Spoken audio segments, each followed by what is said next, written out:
如果有啲博主咁，佢之前都發咗條片嘅，我可唔可以用翻博主嗰條片發翻喺自己嗰個小紅書賬號裏邊咧？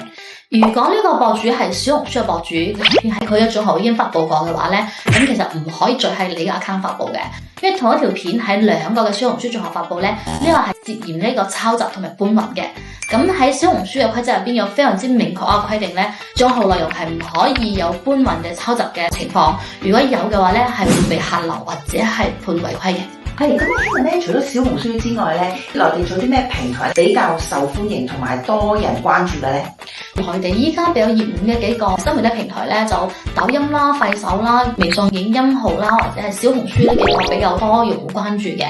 咁其實唔同嘅平台咧，佢有唔同嘅屬性啦，咁樣。